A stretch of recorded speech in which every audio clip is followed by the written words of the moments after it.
नमस्कार. आज महिला दिनानिमित्त आपण हा एक विशेष पॉडकास्ट करतोय आणि विशेष पॉडकास्ट म्हटलं तर आपले जे गेस्ट आहेत ते पण खूप खास असले पाहिजे आणि म्हणूनच आपण डॉक्टर गौरी मोघे यांना बोलवलं आहे. गौरी मोघे, खूप खूप स्वागत तुमचं. नमस्कार. आणि सगळ्यांनाच माहित आहे की आपल्या चॅनलवरच आणि महाभारतानिमित्त कुठेही काहीही असेल, so I think doctor Gauri is an authority on that, because इतका अभ्यास त्यांचा, इतक्या वर्षांचा त्यांचा जो अभ्यास आहे, क्रिटिकल एडिशन महाभारताचं जे आहे त्याच्याबद्दल त्या बोलतात आणि अगदी कॉन्फिडेंटली महाभारतातले ज्या व्यक्तिरेखा आहेत त्यांची आपली ओळख त्या खूप छान पद्धतीने करून देतात. अशाच आज काही स्त्रिया महाभारतातल्या, त्याच्याबद्दल आपण त्यांच्याशी चर्चा करणार आहे. आणि आजच्या आपल्या भारतीय जी आपली एक आपलं समाज आहे त्याच्याशी कसं काय त्या ह्यांचं कनेक्शन एस्टॅब्लिश करणार आहे ते आपण त्यांच्याकडनं समजून घेऊ. तर पुन्हा एकदा खूप खूप स्वागत. आणि जसं आपण बोलत होतो आणि तुम्ही म्हटलं महाभारतातल्या स्त्रिया आजही तितक्याच रेलेव्हंट आहे, तर कसं काय तुम्ही म्हणजे ह्याला कसं कनेक्ट करणार? नक्कीच. आधी तर उज्ज्वलाताई, तुम्हाला आणि हे पॉडकास्ट बघणाऱ्या सगळ्यांना महिला दिनाच्या खूप खूप शुभेच्छा. हे स्त्रीत्व जे आपलं आहे ते असं सेलिब्रेट करायला पाहिजे आपण सगळ्यांनी मिळून, आणि त्याचाच भाग म्हणजे आजचा आपला हा संवाद आहे असं म्हणूया. नक्की. त्यामुळे असं नेहमी म्हटलं जातं की स्त्रियांना गप्पा मारायला खूप आवडतं. तर तुम्ही आणि मी जेव्हा अशा विषयावर गप्पा मारणार आहोत खऱ्या अर्थाने, पण त्यातून किती चांगलं एक नवनीत निघेल महाभारतातलं हे आपण बघू. आणि तुम्ही जे म्हणालात की महाभारतच का, किंवा आज ते कसं काय अजूनही ते औचित्यपूर्ण वाटतं, रेलेव्हंट वाटतं, तर मुळात भारत देशामध्ये महाभारत कधी आउटडेटेड होऊ नाही शकत. ते आहेच, तो त्याचाच एक भाग असल्यासारखा आहे. आणि त्यातल्या व्यक्तिरेखा ज्या आहेत त्या सगळ्याच म्हणजे आपल्याला आजही स्वतःशी जोडून घेऊ दाखवतात आपल्याला की कसं काय असतं आयुष्य ते. आणि महाभारतच निवडायचं कारण म्हणजे की जेव्हा आपण स्त्रीत्वाबद्दल बोलतोय की स्त्रियांचं आयुष्य असतं, त्यांना काही वेगळी आव्हानं असतात का, आणि मग त्यातून पुढे जात असताना चांगलं सगळं कसं करायचं हा जेव्हा प्रश्न असतो, दुःख न करता किंवा कशाचा आनंद वाटून घ्यावा, आपल्या बरोबर कोणाकोणाला कसं कसं घेऊन जावं, असे अनेक प्रश्न आपल्यालाही पडत असतात. कारण आत्ताच्या काळात तर बहुतेक सगळ्या स्त्रिया घरातही पूर्ण जबाबदारी घेतात, बाहेरही करत असतात, किंवा वेगवेगळे कामं त्या करत असतात. तर या सगळ्यासाठी आपल्याला महाभारत हे खूप छान गायडन्स देऊ शकतं. आणि मुळात महाभारताने केलंय काय माहितीये का, की त्यांनी जरी असं दाखवलं की काही डिव्हाइन अंश होते, दैवी अंश घेऊन काही स्त्रिया जन्माला आल्या, त्यांना तर देवीत्व होतच, म्हणजे आता द्रौपदी असेल किंवा इतरही सुभद्रा असतील, तर त्या दैवी अंश होत्या, पण त्यांचं मानवी आयुष्य अशा पद्धतीने होतं की नंतर त्यांची देवळं बांधली आहेत. पण महाभारत तिथे थांबत नाही. तर महाभारताने ह्या स्त्रियांना किती उंचीवर नेऊन ठेवलंय हे बघितलं पाहिजे. की तुम्ही नाग कन्या घ्या, मग त्याच्यामध्ये विनता असेल, गरुडाची आई जी आपण म्हणतो, उलुपी असेल, त्याच्यानंतर राक्षसी, मग हिडिंबा आहे त्याच्यामध्ये, किंवा जरा, आपण जरा जिवंतिका पूजन करतो श्रावणामध्ये, त्यातली जरा म्हणजे जिनी जरासंधाला एकत्र बांधलं, तर ती राक्षसी होती, पण तिने जीवन देण्याचं काम केलं. त्यामुळे आपण श्रावणामध्ये मुलांच्या आरोग्यासाठी तिची पूजा करतो. म्हणजे जेव्हा त्याचे दोन भाग तर ती जी कथा येते, तर ती जी जरा आहे ती जरा जीवंतिका असं, आणि मग ती नुसती आता आपण ती जीवतीची पूजा असं म्हणतो. पण म्हणजे तुम्ही लक्षात घ्या की राक्षसी असू देत, मानवी घेतलेला जन्म असलेल्या स्त्रिया असू देत, ह्यापुढे सांगते की नदी, गंगा नदी कॅरेक्टर म्हणून महाभारतात येते. ह्या सगळ्यांना ह्यांचं स्त्रीत्व महाभारताने इतकं उचलून घेतलंय की त्यांना त्यांनी देवी बनवलं. ह्याच्यापेक्षा स्त्रीत्वाचा सुंदर आविष्कार इतर कुठल्या ग्रंथामध्ये झालाय एवढ्या मोठ्या प्रमाणात? इतरही ग्रंथामध्ये हे दिसतं आपल्याला, पण म्हणजे राक्षसी कशी असते एरवी आपल्या डोळ्यासमोर, की जिची भीती वाटावी, की ते कायम एक निगेटिव्ह कॅरेक्टर म्हणून आपण बघितलं जातं, उग्र. पण हे महाभारतच आहे की जिथे हिडिंबेसारखी राक्षसी आहे की जी त्याग करते, आपल्या मुलाला आपल्या पतीच्या युद्धासाठी पाठवते. एकदा पतीच्या संघानंतर पुन्हा जीवनभर तो नाही भेटला तरी तिची अपेक्षा नाही, ती तिचं राज्य नीट चालवत राहते. भीम तिला सोडून गेल्यावर, पुढे म्हणजे गेल्यावर, आणि घटोत्कचाला तिने उत्तम त्याला सगळं व्हॅल्यूज दिल्यात की तो जाऊन युद्धामध्ये पराक्रम गाजवतो. तिचं नंतर मंदिर बांधलं गेलं हे बरोबरच आहे ना, हिडिंबाचं मंदिर आहे तर जरेचं तसंच आहे की जीव घेणारी जी राक्षसी असते ते एक असं बाळ पडलंय विचित्र अर्ध्या ह्याच्यामध्ये, तर त्याला ती जोडते आणि नवीन जीवन देते. तर असं जे आपल्याच मर्यादा असतात की कधी कधी त्या ग्रुपच्या असतील किंवा तुमच्या जन्माने येणाऱ्या असतील, त्या तोडून सुद्धा तुम्ही तुमचं स्त्रीत्व किती उंचीवर नेऊ शकता हे महाभारताने दाखवलं. आणि म्हणून एक सामान्य स्त्री असेल, राक्षसीण असेल, नागिण असेल, राजकुमारी असेल किंवा नदी असेल, या सगळ्यांना त्यांनी देवी म्हणून बघितलंय महाभारताने. तर हे ज्या ग्रंथामध्ये होतं त्या ग्रंथामधून जे आपल्याला आज स्त्रियांबद्दल काही विचार मिळतील ते आजच्या दिवशी नाही घ्यायचे तर कधी घ्यायचे, म्हणून महाभारत. येस. आणि त्याच्यात एक फार प्रॉमिनंट कॅरेक्टर आहे द्रौपदी. तर द्रौपदी समोर बरेच चॅलेंजेस आले, जरी ती इतकी म्हणजे तेजस्विनी होती खरं म्हणजे, पण तिच्यासमोरही खूप चॅलेंजेस आले. तर थोडं द्रौपदीबद्दल आम्हाला प्रश्नच नाही. सुरुवात आपण अगदी द्रौपदीने करू, कारण महाभारतातल्या स्त्रिया किंवा असा काही विचार केला तर द्रौपदी जितकी लखलखून समोर येते त्याकडे लक्ष नाही दिलं तर अवघड आहे, त्यामुळे तिच्याकडे लक्ष दिलंच पाहिजे. पण आज मी तिच्याबद्दलचा एक वेगळा पैलू सांगायचा प्रयत्न करते. म्हणजे आज माझ्या डोक्यात असंच आहे की आपण ज्यांची आता नावं घेतली त्या प्रत्येकीचा आपण एखादा गुण आज डिस्कस करूया, आणि या महिला दिनाच्या निमित्ताने आपल्याला हे 7-8 गुण जर का आपल्यात घेता आले आणि आपल्या मैत्रिणींबरोबर ते शेअर करता आले तर खूप छान होईल. फॅन्टॅस्टिक. तर द्रौपदीबद्दल तिचं सभेतलं बोलणं असेल, ती एक तिखट अस्मिता आहे आणि तिचं तेजाबद्दल आपण नेहमीच बोलतो. पण द्रौपदी म्हटलं की आपल्या डोळ्यासमोर साम्राज्ञी हा एकच शब्द येतो नेहमी. मग ती त्या मळकट वस्त्रातली असू दे ज्याच्यावर रक्ताचे डाग पडलेत, किंवा तिने अरण्यात ती राहिलीये पुढे जे धुळीने माखलेत, ती कंदमुळं खाऊन राहते, काही असू देत, किंवा ती दासी म्हणून पण राहिली 1 वर्ष दुसऱ्याच्या राज्यामध्ये, तरी द्रौपदीला तुम्ही कधी गरीब बिचारी असं म्हणू नाही शकत. ती साम्राज्ञी होती, आहे आणि कायम राहील.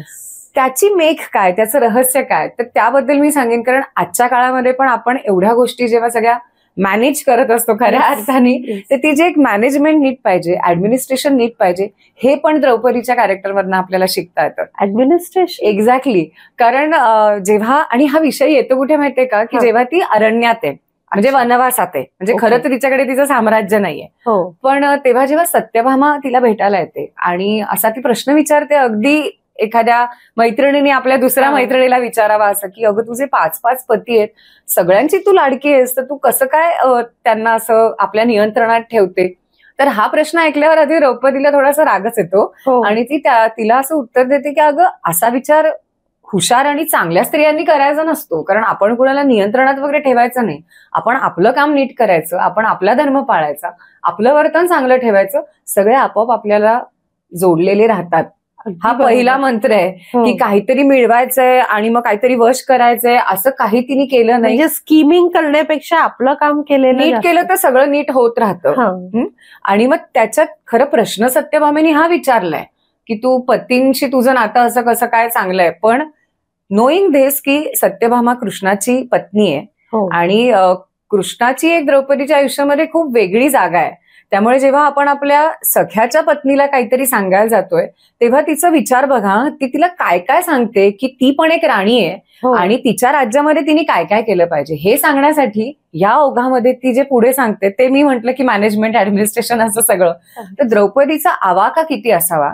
ती सत्यभामेला असं सांगते की जेव्हा आम्ही इंद्रप्रस्थामध्ये राहत होतो तेव्हा युधिष्ठिराच्या महालामध्ये आमच्याकडे 1,00,000 दासी होत्या. 1,00,000. त्या 1,00,000 दासींची व्यवस्था मी इतकी उत्तम ठेवली होती की त्या चंदन घातलेल्या पाण्याने स्नान करत असत. अरे वा.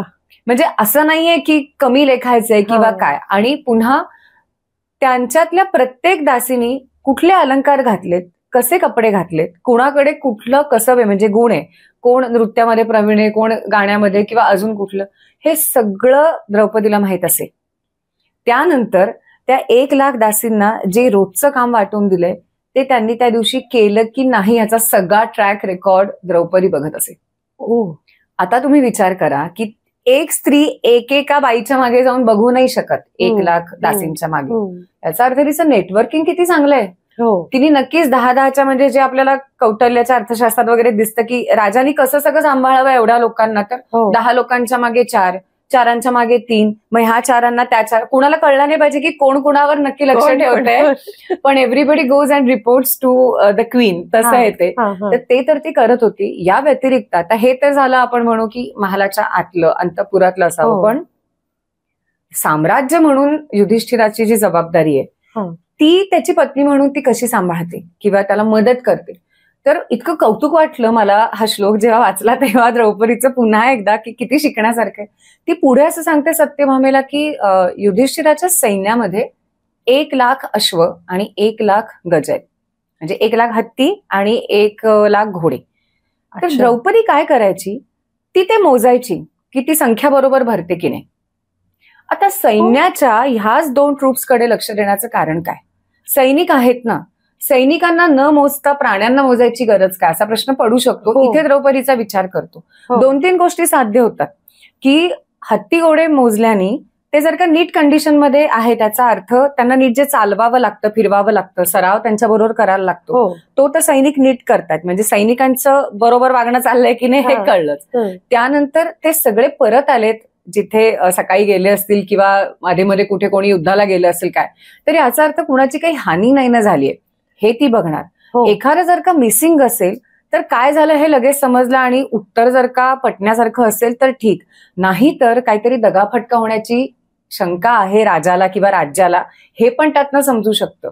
तत्कालीन घोड्यांना यांना पण अशा काही खुणा असतील, त्यांचे ते अलंकार असत की हा त्यामुळे हा ह्या सैन्यातला घोडा किंवा हत्ती असा एखाद्याने घेतला आणि वेश बदलून सैनिकाचा कोणी आतमध्ये याचा प्रयत्न केला तर घोडा किंवा हत्ती मिसिंग असेल 1,00,000पैकी, तर का मिसिंग आहे आणि मग कोणी परराज्यातल्या गुप्तहेराने तर तो घेतला नाही ना, हे इथपर्यंत इंटरप्रिट करता येतं. म्हणून ते आहे की त्या घोड्यांवर आणि हत्तींवर तिची नजर होती आणि म्हणून ती ते चेक करायची.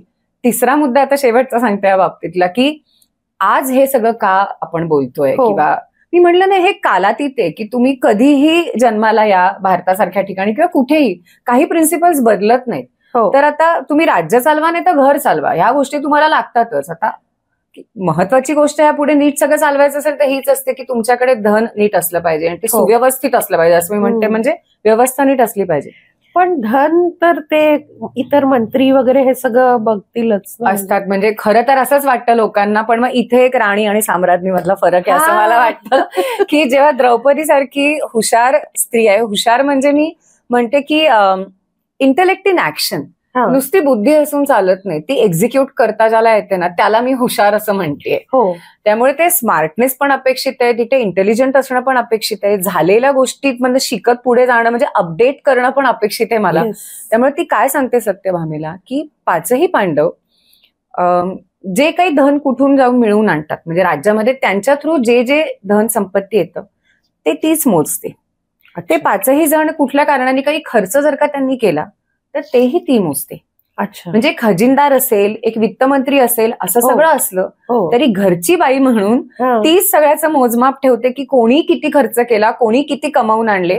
आणि ह्याच्या पलीकडे जाऊन ती सांगते की त्या 5 किती सेव्ह केलं हे सुद्धा मीच बघते. अरे वा. सो सगळ्यांच्या सेव्हिंग्जवर तिचं एक ती ते मॉनिटर करते.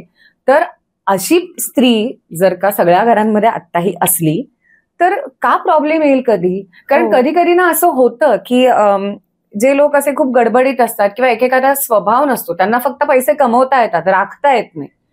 तर तुम्ही समजा बाहेर नोकरी करताय न करताय पण आपल्या घरातलं धन हे आपलं असतं, म्हणजे ते हे नवऱ्याचं, हे मुलाचं, हे माझं असा शक्यतो करू नये. त्यामुळे एक घर म्हणून जर का बघितलं तर ही व्यवस्था कशी ठेवता येईल हे आपल्याला द्रौपदीने सहज सांगितलंय.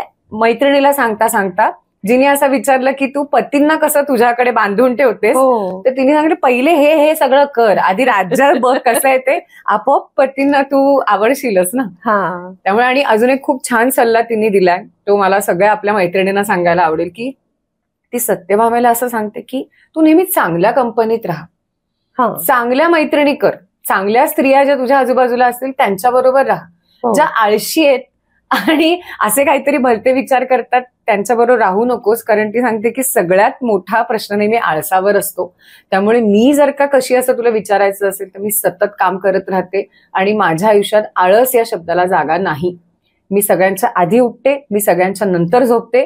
आणि बरोबर आहे की जी बाई 1,00,000 दासींवर, 1,00,000 घोड्यांवर, 1,00,000 हत्तींवर नजर ठेवून सगळं बघत असेल आणि प्लस सेव्हिंग्स बघत असेल, आय व्यय कोणी किती पैसे आणले गेले, तर तिला आळस करायला सुद्धा वेळ नसणार आहे. नक्कीच नक्कीच. You also mentioned about Ulupi. तर उलुपी बद्दल काही खास, कारण फार तिच्याबद्दल फारसं माहित नाही. उज्ज्वला, ते खरं सांगू का की म्हणजे जसं द्रौपदीमध्ये आपण खूप काही बघू शकतो, त्यातला आज आपण एक मुद्दा निवडला तिच्याबद्दलचा, की सगळी मॅनेजमेंट आणि आपण कसं ते सांभाळायचं. आता उलुपीचा उल्लेख मी केला की आपण मागे एकदा व्याख्यानामध्ये मी तिच्याबद्दल सविस्तर बोलली, पण आजच्या आपल्या विषयासाठी की असं मला खूप माझ्या मैत्रिणी किंवा हे स्त्रियांमध्ये मला विशेष दिसतं की जे कधीतरी काहीतरी हवं असतं, बोलायचं असतं, पण त्यावेळेला संकोच वाटतो किंवा स्त्रीसुलभ लज्जा असेल किंवा लोकांनी घालून घेतलेल्या नियमात आणि ते पाळायच्या नादात त्या प्रेशरमध्ये त्यांना जे जेव्हा हवं असतं ते त्यांना बोलताही येत नाही आणि मग नंतर त्या खंतावत बसतात, कसं बोलायचं असं. आणि मग एक काहीतरी नंतर सुद्धा मनाविरुद्ध झालं की ते निघतंच जे आधीचं सगळ्यात लागलेलं आहे आणि तिथून ती सगळी सायकल येते, मग क्रिबिंग ज्याला आपण असं म्हणतो की ते सगळं जुनं. तर हे न करण्यासाठी आपल्याकडे जर का एक रोल मॉडेल आपल्याला हवी असेल तर अर्थात महाभारत सगळंच देतं ना, तर तशी ती मला उलुपी वाटते. म्हणजे ती इतकी बोल्ड आहे, चांगल्या अर्थाने मी हे म्हणते की तिला जेव्हा अर्जुन दिसतो पहिल्यांदा गंगाद्वारामध्ये तो असतो आणि तो पूजेसाठी पाण्यामध्ये उतरलाय, तर तिला तो आवडतो. तर ते काही सगळ्यांना करणं शक्य आणि असं करा असं मला सुचवायचं नाही, पण एक गोष्ट सांगते थोडी आणि मग जे बोलायचे, तर ती त्याला सरळ पायाला ओढते आणि तो बेशुद्ध होतो. त्याला जाग येते तेव्हा त्याला लक्षात येतं की आपण कुणाच्या तरी महालात आहोत आणि एक स्त्री आपल्यासमोर उभी आहे. आणि मग ती त्याला सरळ सरळ सांगते की मला तुझ्याशी विवाह करायची इच्छा आहे आणि असं असं माझा एक नागपती जो आधीचा होता तर तो युद्धामध्ये मारला गेला आणि आता मी एकटीच आहे आणि मला संतान पण नाही, तर माझ्या राज्याला पण म्हणजे थोडक्यात वारस नाही. तर मला माहितीये की तू अर्जुन आहेस, कारण ती नाग असल्यामुळे तिला काही सिद्धी आहेत, तर तू माझा स्वीकार कर. तर आता अर्जुन म्हणतो की मी तर त्याला ती एक्झाईल मध्ये पाठवलेलं असतं ना, कारण द्रौपदीला आणि युधिष्ठिराला तो एकांतात बघतो. मग तो म्हणतो की मी वनवासात म्हणजे यात्रेत आहे, तीर्थयात्रेत, तर मी विवाह नाही करू शकत तुझ्याशी. मग ती आता तिला जे हवंय ते मिळवण्यासाठी ती त्याला एक आपण म्हणतो ना एक तार्किक, ज्याला आर्ग्युमेंट असं आपण म्हणू, मग ती तिचा एक असा पक्ष मांडते की तो नियम फक्त द्रौपदीसाठी लागू आहे ना, इथे तू बाहेर असताना हस्तिनापुरातले नियम लागू असायची काही गरज नाही. आणि ती कन्व्हिन्स करते अर्जुनाला आणि त्याला ते पटतं आणि तिच्या ते कन्व्हिन्स करण्यामुळे पुढे अर्जुन अजून जाऊन 2 लग्न करतो, ती वेगळी गोष्ट आहे आणि त्याने एक वेगळी कथा तयार होते आणि तत्कालीन स्थितीमध्ये ते चालत होतं. आता काही तो ऑप्शन नाहीये कोणाला, पण मुद्दा हा की कित्येकदा असं होतं की म्हणजे कोणीतरी फक्त व्यक्तीच आवडली पाहिजे किंवा कॉन्ज्युगल रिलेशनसाठीच हे लागू नाहीये, की आपल्याला कधी कधी काहीतरी हवं असतं, ते न्याय्य पण असतं, पण आपल्याला मागायची भीती वाटते, धाडस आपल्याला गोळा करता येत नाही. आणि मग नंतर नुसतं त्याच्याबद्दल खंत मात्र खूप राहते की अरे त्यावेळेला मी असं केलं असतं तर. आणि हे मला खूप दिसतं स्त्रियांच्या बाबतीत की त्या धजावत नाहीत कधी कधी. आता बदल खूप झालाय पण स्वभाव असतो प्रत्येकीचा आणि आपल्याकडे कसं की असं बोलायचं नाही, तसं करायचं नाही, याच्यामध्ये ना ते कधी कधी दबल्या जातं. तर ते मला उलुपीचं फार आवडतं की तिला जे पाहिजे ते ती इतक्या मोकळेपणाने सांगते. आता ह्याला एक काउंटर पोर्शन पण आपण बघूया की जिथे उलुपी असं सांगते की तिला जे आवडले ते मिळवण्यासाठी ती जे करते, हे धाडस आपण घेतलंच पाहिजे. पण आता जेव्हा आपण असं धाडस करतो तेव्हा 2 शक्यता लक्षात घेतल्या पाहिजेत आपण, की एकतर ते मान्य होईल किंवा समोरून नकार येईल. मग जर का बरोबर आहे मग जर का आपल्याला जे हवंय ते समोरच्यानी नाकारलं, तुम्ही अजून गर्तेत जाणार का, रडत बसणार का, किंवा ती एक गोष्ट झाली नाही म्हणून आयुष्य त्याच्या पायी वाया घालवणार का? असं होतं. अशी उदाहरणं आहेत. त्यासाठी लोकांना मदत घ्यावी लागते कसली कसली. कधी कधी आयुष्य खराब होतं पूर्णच. म्हणजे मी म्हणलं नाही की एक बॅड टेस्ट, म्हणजे एकदा तोंड कडू झालं की तुम्ही किती गोड पदार्थ खाल्ला तरी कडूच चव लागते. तर तसे कडवटपणा येतो अशा काहीतरी अनुभवानी. त्याच्यासाठी पण महाभारत एक छान उदाहरण देतं. तिच्याबद्दल पण मी खूपदा बोललीये, पण इथे एवढंच सांगते की तिथे मग मला शकुंतलेचं उदाहरण द्यावंसं वाटेल की जिथे उलुपीने आपल्याला पाहिजे ते मिळवलं, तिला आवडणारा माणूस. तर शकुंतलेच्या बाबतीत खरं दोघांच्या संगनमतीने जे काही घडायचं ते झालं. त्यांनी विवाह केला आणि जेव्हा दुष्यंताने तिला नंतर 7-8 वर्षांनी नाकारलं, ती तिच्या मुलाला घेऊन गेली भर दरबारात. विसरलाच होता तिला.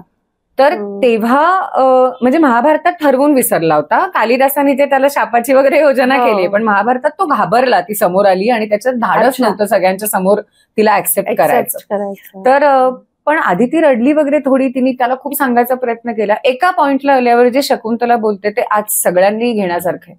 ती त्याला सांगते की मी जिथे लहानाची मोठे झाले तिथे मी आत्ताही मी तिथेच राहते, मला प्रॉब्लेम नाही माझं एकटीला राहायला, with you or without you, मी माझं आयुष्य नीटच जगेन.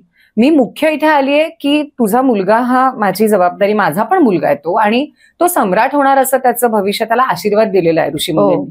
तर म्हणून मी त्याला तुझ्याकडे घेऊन आलीये, तर तू त्याला तरी स्वीकार, मी एकटी माझी निघून जाईल. पण तो मान्यच करत नाही की हा माझा मुलगा आहे. आता तिचं बोलणं फार ऐकण्यासारखं आहे. ती म्हणते की हे बघ, माझा मुलगा जर का सम्राट होणार असेल तर तो सम्राट झाल्याशिवाय राहणार नाही, आणि मी बघेन की तो सम्राट कसा होतो, त्याच्यासाठी मला तुझी गरज नाही, ही मी निघाले. हा ऍटिट्यूड पाहिजे. जर का तुम्हाला माहितीये की तुमचा अधिकार आहे ते तुम्ही मागताय, तुम्ही कुठलेही एथिक्स सोडून काही करत नाही. जसं उलुपीनी सगळी नीट तिची केस सांगितली की हा माझा पास्ट आहे, तुझा पास्ट मला माहितीये, तुझ्याबद्दल असलेली अट मला माहितीये, पण आपण एथिकली हा मार्ग काढू शकतो, तुला मान्य असेल तर सांग बाबा. अर्जुनाला पटलं, ते पुढे गेले. अर्जुन समजा नाही म्हणला असता तर उलुपीनी रोज रडत बसायचं का? नाही, मग तिने सोडून द्यायचं ते, आणि त्याच्या पलीकडे जाऊन असं काहीतरी की आधी एखाद्या माणसाने आपल्याला ऍक्सेप्ट केलं आणि नंतर सोडून दिलं तर तुम्ही वाया घालवणार का आयुष्य? तिथे शकुंतला येते. म्हणजे मला हे, आणि कॉलेज गोईंग मुली असतील वयाने थोड्या लहान, त्यांना तर हे असे अनुभव एकदा काहीतरी आले की ते इतक्या कोलमडून जातात की नकाराची सवय नाही. अरे नकार मिळाला म्हणजे तुम्ही अख्खं तुमचं स्वतःचं अस्तित्व तुम्ही रिजेक्ट काम केल्यासारखं करता. इथे खूप आहे मिळवण्यासारखं. आणि काही वेळेला ना उज्ज्वलाताई, म्हणजे तुम्हालाही पटेल की आपण समर्थ होण्याशिवाय कधी काही पर्याय नसतो. हे वाक्य मला माझ्या गुरूंनी नेहमी सांगितलेलं आहे की आपल्याच सामर्थ्य आणणं हा एकमेव उपाय असतो खरं तर सगळ्यांसाठीच. सगळ्याच प्रश्नांचं उत्तर खरं तर ते आहे. ते येत गेलं तर बाकीच्या गोष्टी आपोआप त्या जागी येतील. आणि मग लोकांनाही तुमच्यावर तेवढा विश्वास होतो आणि then people come close to you. नक्कीच. अजून एखादं असंच एखादं उदाहरण कुंतीचं किंवा माद्रीचं किंवा असं काही? नक्कीच. आता मगाशी मी तुम्हाला म्हणाले ना की महाभारताने कशाला स्त्रीत्व दिलं आणि ते फार डिव्हाइन वाटावं अशा उंचीला नेलं, म्हणजे देवीच झाल्या त्यानंतर. तर जसं आपण म्हणालो की नदी असेल, राक्षस स्त्री असेल, नागस्त्री असेल, राजकुमारी असेल, तर महाभारताची स्पेशालिटी आहे ही, किंवा शैलीचा पण विशेष की गुण असतात ना ज्याला आपण व्हर्च्यूज किंवा क्वालिटीज म्हणू, तर त्यांना स्त्री रूप दिलंय त्यांनी महाभारताने. म्हणजे व्यासांची पण ही कमाल आहे. तर ते जेव्हा सांगतात की कुणाचा अंश म्हणून कोण कोण जन्माला आलं, तर ते सांगतात की सिद्धी ही जी असते की काहीतरी सिद्ध व्हायला पाहिजे, की आपल्याला जे करायचंय ते संपूर्ण होणं, त्यासाठी लागणारी शक्ती म्हणजे सिद्धी. तर सिद्धी म्हणजे कुंती आहे. अच्छा. त्याच्यानंतर मती म्हणजे हा जो एक बुद्धीचा एक विशेष मानला जातो की मती, मेधा, प्रज्ञा असे वेगवेगळे इंटेलिजन्सचे शब्द येतात. तर थोडा अर्थाचा फरक आहे, हरकत नाही. पण मती म्हणजे आपण सोप्या मराठीत सांगायचं तर आज बुद्धी असं समजलं. तर बुद्धीचं रूप मानवातलं असलेलं स्त्री रूप म्हणजे गांधारी आहे. आणि हे पण मी आधी बोलली आहे आपल्या व्याख्यानामध्ये. आणि धृती म्हणजे ज्याला धैर्य असं आपण म्हणतो, तर ती माद्री आहे. अच्छा. पण जेव्हा काळ बरोबर नसतो, अनुकूल नसतो, तेव्हा गुणांना पण कसं कधी कधी रूप येतं की बुद्धीला डोळ्यावर पट्टी बांधायला लागली आहे, जी गांधारी आहे. पण जरी काळासाठी आणि ती घटना घडवून येण्यासाठी जरी तिन्ही बुद्धीवर म्हणजे असं म्हटलं की आपण पटल तिने ते घेतलंय, पण तिचा कॉन्शियस कधी चुकीचं नाही तिला वागू देत. तिला सतत हे माहिती असतं की तिची मुलं चुकतायत. एकदाच आई म्हणून ती तो कृष्णाला शाप देते. एक तो प्रसंग सोडला तर गांधारीनी कधीही चुकीचं काही वर्तन केलंय, चुकीचं ती कुंतीला बोललीये किंवा पांडवांना बोलली असं कधीही दिसत नाही. त्यामुळे या सगळ्या कली येऊ घातलाय अशा काळामध्ये सुद्धा हस्तिनापुरामध्ये भलेही डोळ्यावर पट्टी बांधलेली असते ना, पण एक बुद्धी म्हणून कोणीतरी वास करते, ती गांधारी आहे, ती शक्ती म्हणून. माद्रीबद्दल बोलायचं तर धैर्य तिच्याकडे दिलंय. तर लोकांना कधी कधी प्रश्न पडतो की महाभारताने धृती आणि माद्री असं कॉम्बिनेशन का मानलं असेल. पण साधा विचार आहे की ती लहान आहे वयाने, धाकटी पत्नी आहे पांडूची. आणि जेव्हा पांडूला शाप मिळतो की तसं तू जर का स्त्री बरोबर संग केला तर तू मरशील, तर तिचा मोह पहिल्यांदा जेव्हा असं काही घडतं आणि तो मरतोच म्हणजे त्यानंतर, तर तो पांडूलाच पडलाय. पण माद्रीने तिचं धैर्य कुठेही नाही घालवलं. त्यामुळे तो जो तिचा संयम आहे तो धैर्याशी जोडायला पाहिजे, की धीराने कुंती तर म्हणजे ती पुन्हा एकदा शी इज लार्जर दॅन लाईफ. तिचं चरित्रच वेगळं आहे आणि तिची लेंथ पण खूप आहे तिच्या कॅरेक्टरची महाभारतामध्ये. पण आता कसं आहे की तुलनेने माद्री खूप लहान तिचा स्कोप आहे, तर त्याच्यामध्ये आपल्याला हे दिसतं की तिचा संयम ती कधी नाही सोडत. ती पांडूला पण सतत थांबवत असते आणि तरी जेव्हा तिला असं वाटतं तर ती तिची एक एक्झिट घेते. आता ते बरोबर की चूक हा आता आपला विषय नाही, पण आता एक एक गुण आपण म्हणतोय ना की ते जे धैर्य आहे की जे आहे त्याच्यामध्ये ऍक्सेप्ट करून आपल्यावर स्वतःवर संयम ठेवला, ते आपल्या हातात असतं. समोरचा काय वागेल हे 99% वेळेला आपल्या हातातच नसतं. म्हणजे ऐकणारे म्हणतात ऐकतो पण ऐकत नाही, असा अनुभव खूपदा आहे आपल्याला.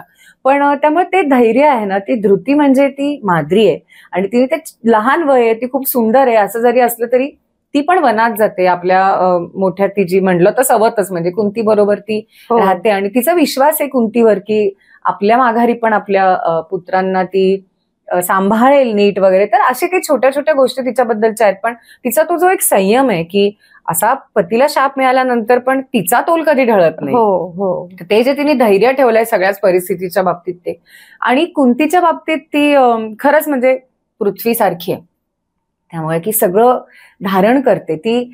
तिने जर का रिटॅलिएट करायचं ठरवलं तर भूकंपच होतो ना, ज्वालामुखी येऊन. तर ती वेळ नव्हती ना तसं काही करायची. त्यामुळे एक कोणीतरी, मी मागे पण म्हणलं की एक शांतपणे सगळं बघणारं असतं. झालं, तिच्यावर पण अन्याय झालाय आणि काळ वेगवेगळा आहे आणि कसं की सगळ्यांकडे सगळं असतं असं नाही ना, पण तिच्याकडे जे आहे त्याचा विचार केला तर ती एक समजूतदारपणा जो कुंतीकडे आहे ना, तर तो नक्की घेण्यासारखा. आणि सगळ्यांना बांधून ठेवणं, तर 5 मुलं असतील, सुना असतील, त्यांच्याशी वागणं बघा तिचं. तिला पण एक ती छान शांत अशी स्त्री आहे, राजधर्माप्रमाणे अगदी ते माहितीये ज्याला पाहिजे तेव्हा कान उघडणी करणं, युधिष्ठिराने युद्ध करावं हे बोलणं, म्हणजे सुनेचा माझा अपमान झाला आणि तू असा कसा शांत बसू शकतोस हे सुद्धा ती बोलते. द्रौपदीचे आणि तिचे संवाद फार सुंदर आहेत की ती तिला फार प्रेमाने काही गोष्टी सांगत राहते. तिचं प्रेम ती वेगवेगळ्या पद्धतीने व्यक्त करत राहते. तर हे जे एक शांत गंभीर असं एक स्त्रीचं रूप असतं ते दिसतं मला कुंतीमध्ये. त्यामुळे म्हणलं ना की असं पटकन आपल्याला हवं ते बोलणाऱ्या मुली काय काय असतात आणि अशा गोड वाटतात, म्हणजे त्या पण त्यांचं बेधडक वागणं तशी मला उलुपी वाटते. एक धोरणी आणि अतिशय स्ट्रॉंग असं म्हणून मला द्रौपदी वाटते. तशीच उलुपीसारखीच हिडिंबा पण आहेच, त्याच पद्धतीचं तिचं आहे की ती पण स्वतःहून भीमाला सांगते की मला तू आवडलायस आणि जरी मी राक्षसी असली तरी तू माझ्याशी विवाह कर. आणि मग कुंतीची आज्ञा घेऊन ते करतात. छोटीच भूमिका आहे हिडिंबेच्या वाट्याला, पण तेच मला असं नेहमी वाटतं की एक छोटंसं कॅरेक्टर महाभारतातलं हजारो वर्षांनंतर देवी म्हणून पूजलं जातं. तर कॅरेक्टरच्या लेंथवर नाही गेलं पाहिजे. तिथे ती लेंथ छोटी असेल, पण तिने जे केलं की आता राक्षस म्हणून तिचा भाऊ जेव्हा माणसांना खायला निघाला होता ती काही पण करू शकली असती, ती पण अट ठेवू शकली असती. पहिला खरं तर सगळ्या पांडवांच्या विवाहाच्या आधी भीमाचा विवाह झालेला आहे म्हटलं तर, आणि घटोत्कच हा पहिला मुलगा आहे.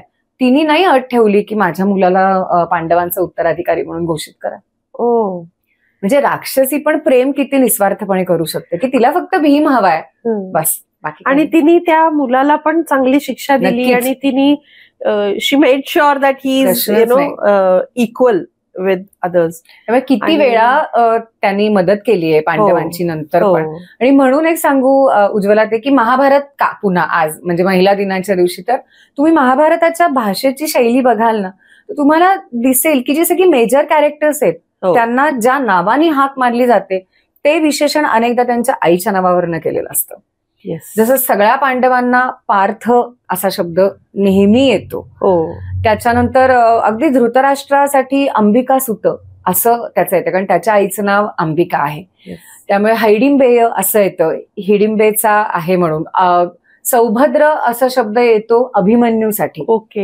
द्रौपदेय म्हणजे त्यांना तर 5 जणांना द्रौपदेयाश्च असं म्हणजे नेहमी तो, आणि द्रौपदी असतील तर 5 मुलांचा उल्लेख नेहमी द्रौपदीचे 5 जण अशा पद्धतीनेच केला जातो.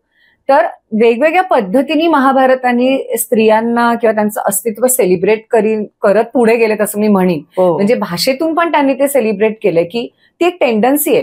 म्हणजे वडिलांच्या नावावरनं पण आहे, पण आईच्या नावावरनं जी विशेषण आहेत ना ती तुम्हाला खूपदा दिसतात त्यामध्ये. गंगापुत्र भीष्म म्हणजे बघा ना तुमच्या लक्षात काय येस की ते इम्प्रिंट होतं तुमच्याकडे. त्यामुळे भीष्म म्हणलं की आता इथे कोणीतरी असा वाद घालू नये की फक्त आई म्हणूनच तिची ओळख आहे का, असं नाहीये. आणि असली तर काही चूक नसतं. पहिली गोष्ट जर का एवढं तिने घडवून आणलं असेल चांगलं अपत्य, पण दुसरी त्याच्यामध्ये गोष्ट ही आहे की तिचं स्वतःचं कॅरेक्टर इतकं चांगलं आहे आणि ते पुढे वाहत आलंय की तिच्या नंतरच्या पिढीचा उल्लेख पण आधी तिचा उल्लेख करून जेव्हा करावा लागतो तेव्हा तिला महाभारताने स्त्री म्हणून पण सेलिब्रेट केलंय. Yes. when we talk about celebration of womanhood, there are some cases like crime against women किंवा अशा गोष्टी ज्या फार त्रास होतो असं ऐकून किंवा अशा जेव्हा आपल्याला न्यूज किंवा स्टोरीज कळतात, तर त्याच्याबद्दल तुम्हाला महाभारतातल्या अँगल मधून काय सांगायचंय? म्हणजे what is the message you want to give?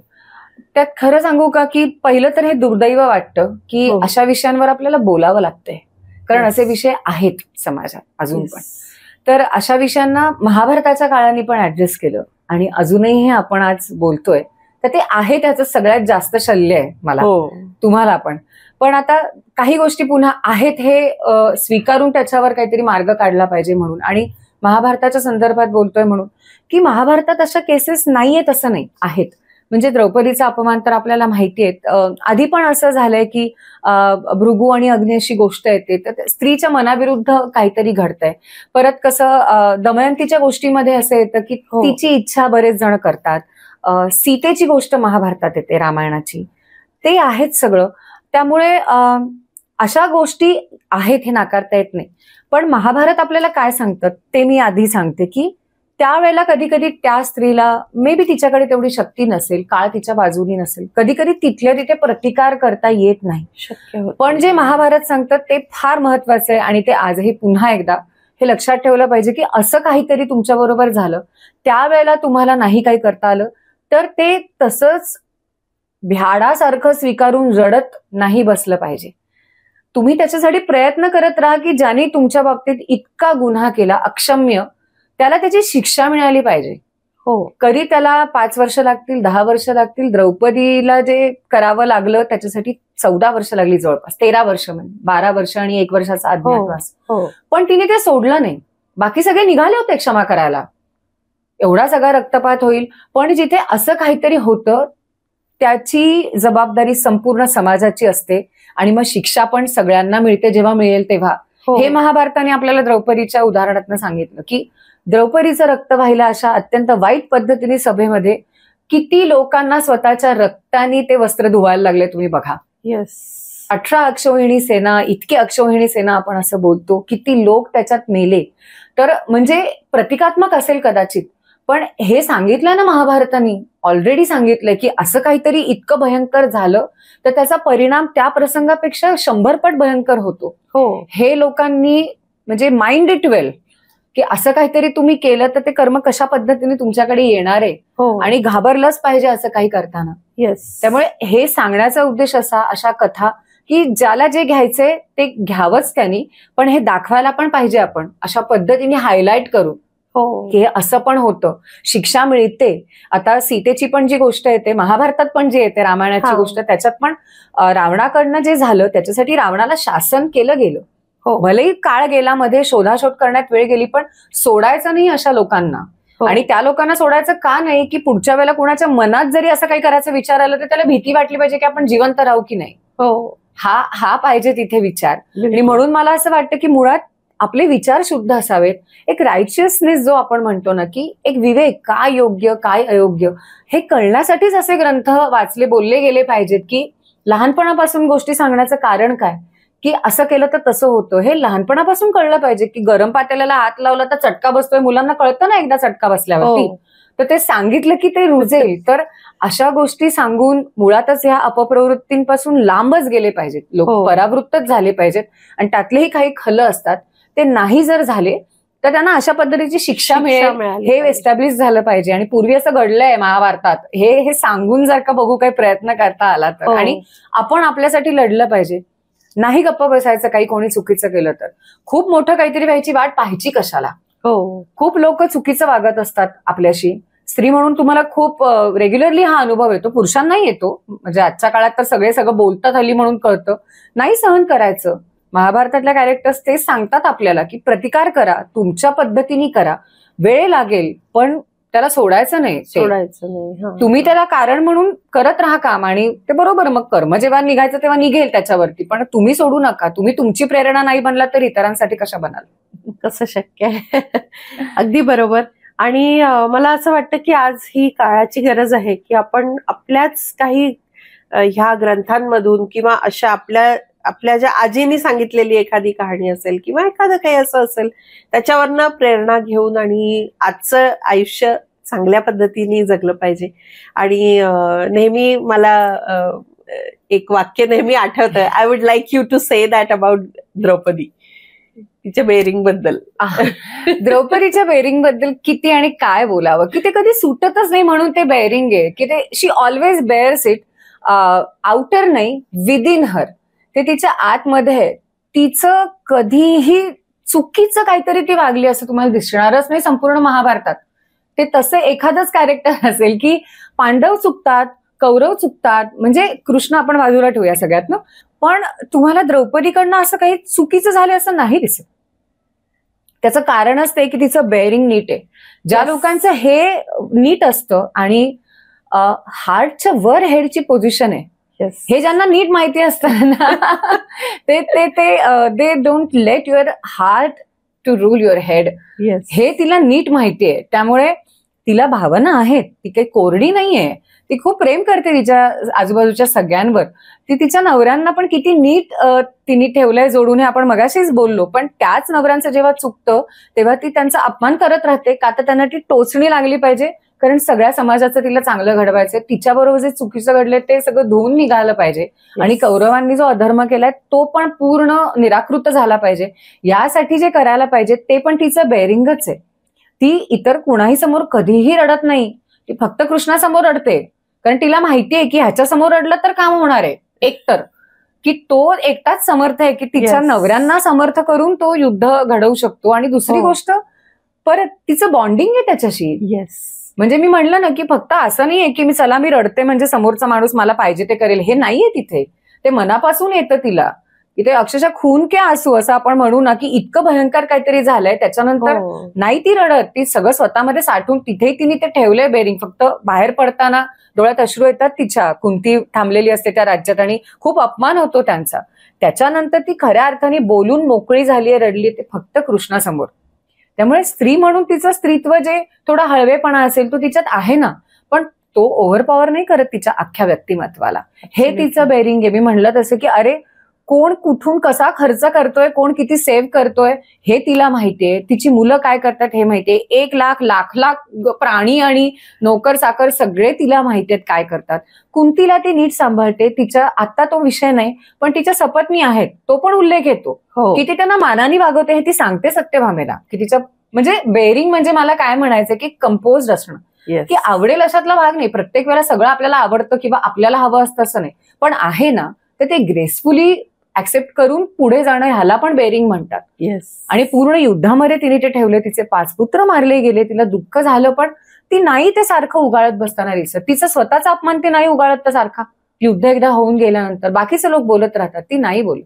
हे जे द्रौपदीचं बेअरिंग आहे ना, हे फक्त स्त्रियांनी नाही, हे पुरुषांनी सगळ्यांनी ठेवलं पाहिजे. आणि अजून एक सांगते शेवटचं द्रौपदीच्या निमित्ताने, की आपण स्त्रीत्वाबद्दल बोलतोय आजच्या विशेष या दिवसाबद्दल, तर ते कायम असं बहुआयामी असतं.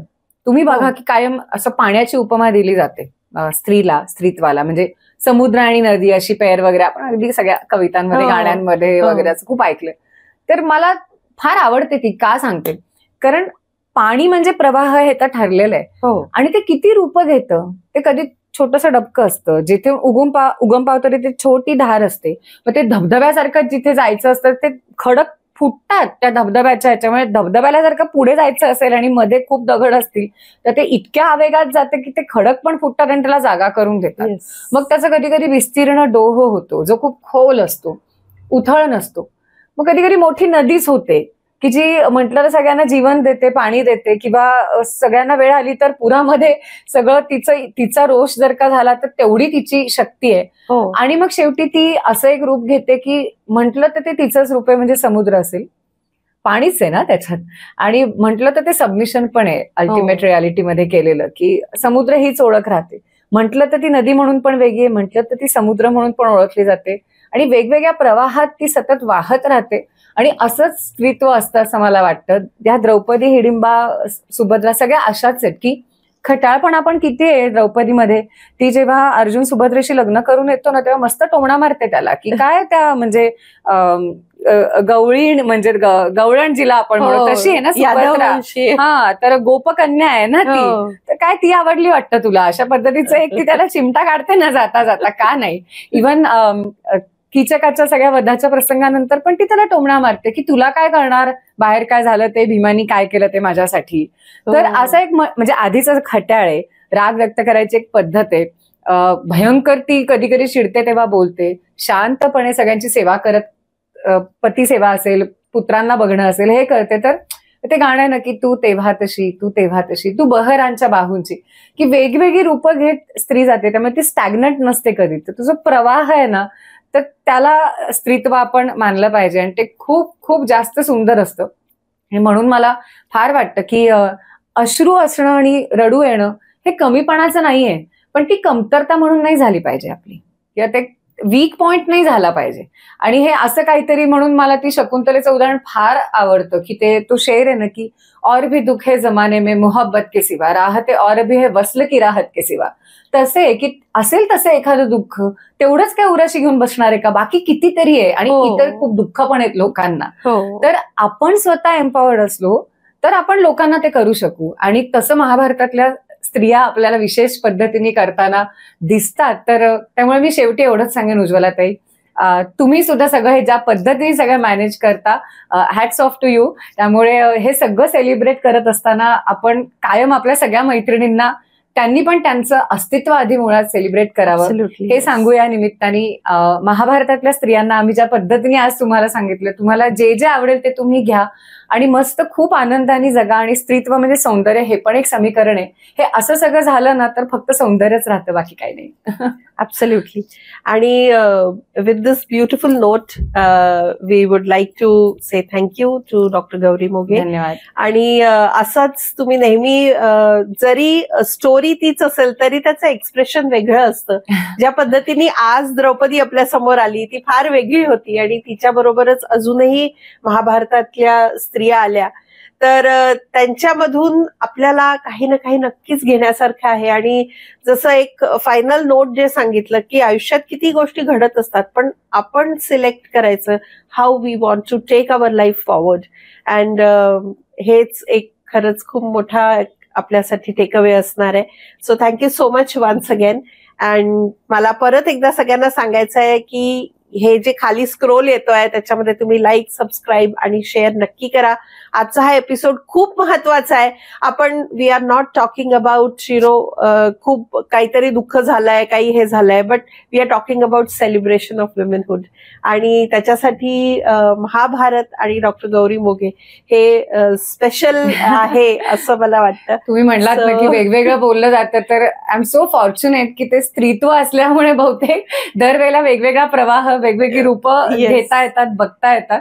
आणि शेवटी आपण असं म्हणूयात की थोडं बदलते मी ते वाक्य, की तुम्ही महाभारत वाचता, स्त्रिया बघता किंवा स्वतःचं आयुष्य बघताना मला आजच्या काळात तर असं वाटतं की अब जो दिए हो दाता ऐसा ही दीजो, अगले जन्म मोहे बिटिया ही कीजो. Absolutely right. And thank you so much. Thanks a lot. आणि पुन्हा भेटूयात लवकरच एक वेगळ्या पॉडकास्ट घेऊन आणि सुंदर विषय घेऊन, आणि पुन्हा असेच एखाद्या स्कॉलर्स बरोबर आपण आपल्या गप्पा पुढे चालू करूया. धन्यवाद. धन्यवाद.